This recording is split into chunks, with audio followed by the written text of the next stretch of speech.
swinging her arms back and forth. Ayaka couldn't help but smile at the feeling of having both arms free to use.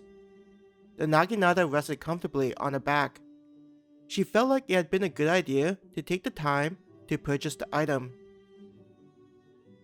"I see that you like your new purchase." Mizuki giggled at Ayaka's behavior. "It was such an annoying thing to have to keep in my hand," Ayaka said, not minding if Mizuki thought it was ridiculous how she was behaving in public.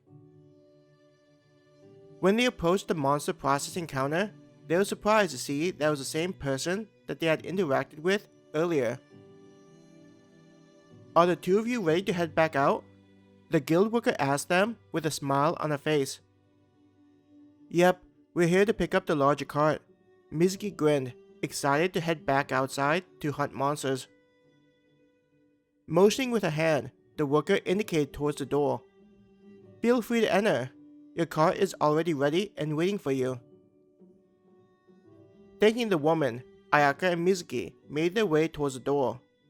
Entering the processing area, the sight of the people working didn't seem like a big deal anymore. Though it was still busy as workers went about their job of dismantling the monsters that adventurers brought in, it felt like it was now an everyday sight. Just like in the morning, there was a cart that was ready for them to grab. Compared to the cart they had used before, this one was significantly larger. "I could see this thing being able to carry several of those boars and still had space for the horned rabbits," Ayaka said as she stepped into the carrying area of the cart. Picking up the handle from the ground, Ayaka looked at Mizuki. "I'll handle pulling the cart until we run into a monster." Mizuki nodded and smiled. The two of them walked out the guild's side entrance. Once again, they entered the alley. With the two buildings so close, the sun wasn't able to enter, and it was covered in shadow. Making their way through the alley and joining the main road of the town, Ayaka looked at the gate in front of them. She was happy to see that there weren't many people trying to leave the town. "By the time we get there, we'll likely just need to flash them our bracelets and we'll be good to go." Ayaka grinned. "Even though it's our second day here, I feel like I'm getting used to this place," Mizuki said. "It really does feel like a nice place to live." Ayaka grinned. "I mean, I think we could actually just live here if we wanted.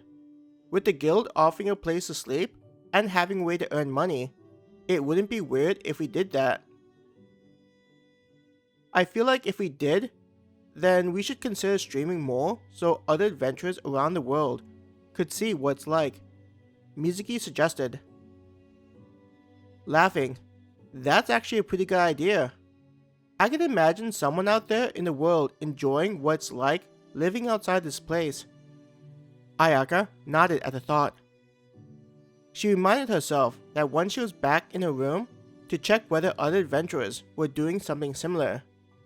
Considering there was an ability for other adventurers to send donations to streamers, the idea didn't sound like an unusual thing. There were likely people who didn't care about being an adventurer, so it might be possible that people who weren't associated with the guild could watch streamers. Ayaka made a mental memo to ask Darlena what it thought about the idea.